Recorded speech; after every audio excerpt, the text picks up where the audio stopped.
The last few videos I did were on Polaroid cameras that either they don't make anymore or the film is really hard to get. And so I thought, hey, why not make a video on a current Polaroid that is made by Fuji. It's really awesome and film is readily available. That, like you saw at the start of the video, is the Fujifilm Neo 90 Classic, which is a really great camera. It's got a cool look, very like retro styling, but it does way more features than what the other ones used to do before it. Okay, so let me go over a few of the key features before I show you how the double exposure feature works, which is my favorite. First off, it's got a better flash. Before it was kind of hit and miss. Now it's a little bit better, a little more power, and it just works a ton better. The lens has two elements. It's pretty equivalent to like a 60mm and like an f13 almost, which is kind of hard to get really shallow depth of field, but that's fine. This is more of a fun camera to kind of shoot around. It's got what they call the party mode, which kind of gets rid of that look where you get a flash on somebody's face and then the background's all black.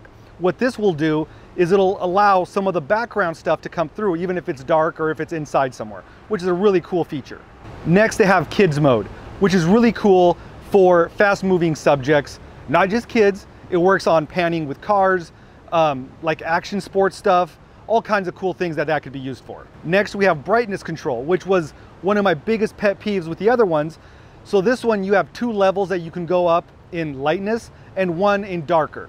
So that gives you a little more creativity with your shots and kind of if somebody's backlit or the environment you're shooting in. Next is the macro mode, which is kind of a cool feature. I don't use it that much, but it's kind of fun to play around with. It'll focus when you have it on that mode, anywhere from 30 centimeters to about 60.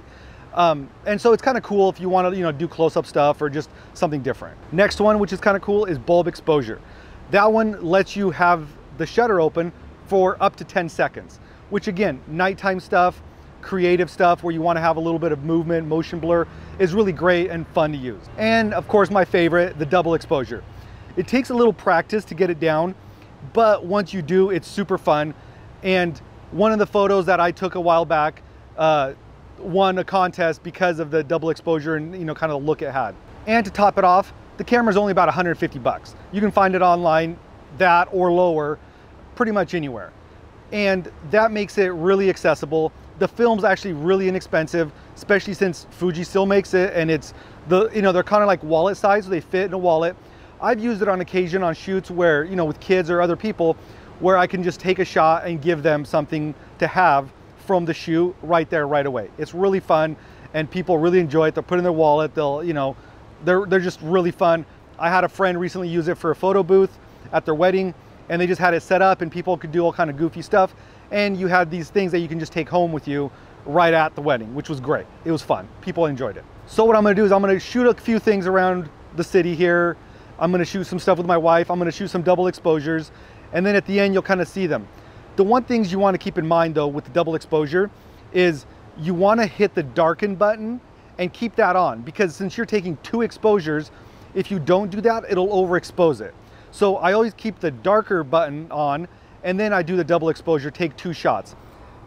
Rule of thumb, if you're gonna try and do the kind where you have people's faces and then have something else within that, is what you wanna do is take the person's face first against nothing but a white or a bright sky background.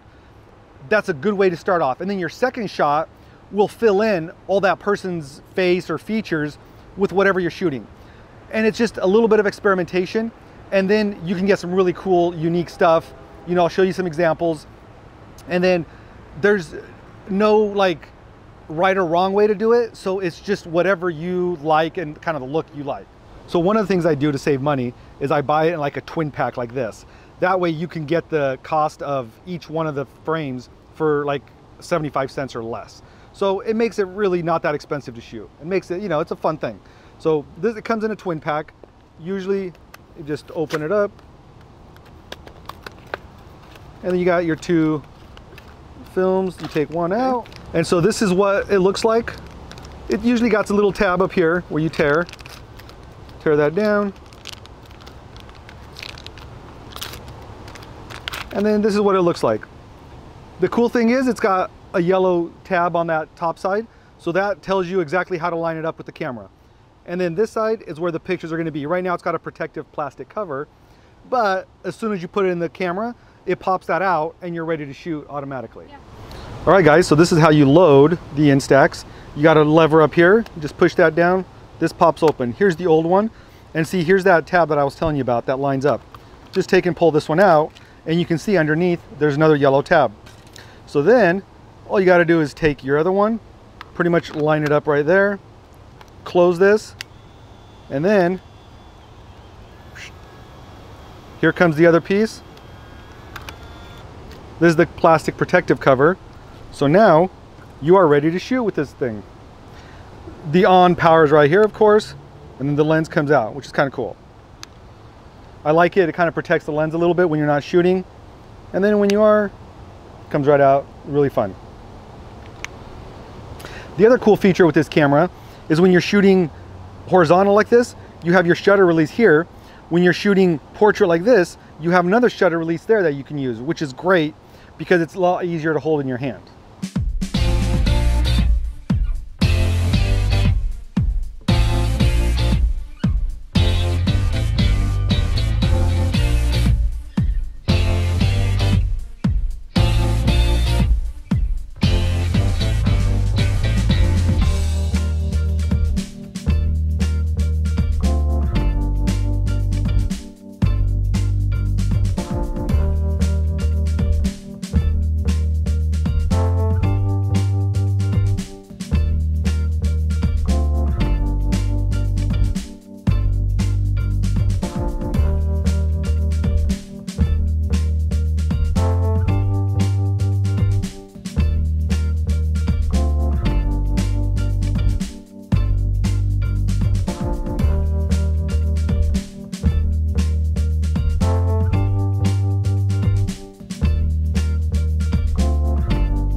All right guys, so that was using the Fujifilm Neo Classic Mini 90 camera and using the double exposure feature on it, which is the one I use the most.